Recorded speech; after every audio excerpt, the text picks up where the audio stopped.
আসুক সহস্র বাধা বাধুক প্রলয়, আমরা সহস্র প্রাণ রহিব নির্ভয়, এই বার্তাকে সামনে রেখে বিদ্যাভারতী পরিচালিত শ্রী শ্রী নিত্য কমলানন্দ সারদা বিদ্যা মন্দিরের পক্ষ থেকে শনিবার ধূপগুড়ির ডাউকিমারি বাজারে মহা সমারোহে পালিত হল রাখি বন্ধন উৎসব।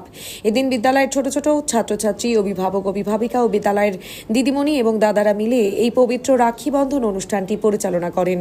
অনুষ্ঠানে উপস্থিত ছিলেন ডাউকিমারি পুলিশ ফাঁড়ির ওসি রমেন চন্দ্র লস্কর, ঝাড়ালতা ১ নম্বর গ্রাম পঞ্চায়েতের উপপ্রধান রাজকুমার রায়, বিশিষ্ট শিক্ষানুরাগী সমাজসেবী হরিচরণ রায় সহ বিশিষ্টজনেরা।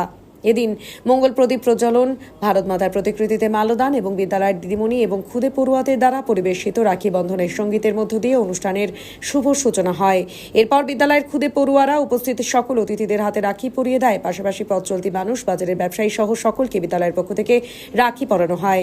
এদিন অনুষ্ঠানে উপস্থিত বিশিষ্ট সমাজসেবী ধ্বজেন্দ্রনাথ রায়, ওসি রমেন চন্দ্র লস্কর, সমাজসেবী হরিচরণ রায় তারা তাদের বক্তব্যে রাখি বন্ধনের মাহাত্ম্য ও গুরুত্ব তুলে ধরেন।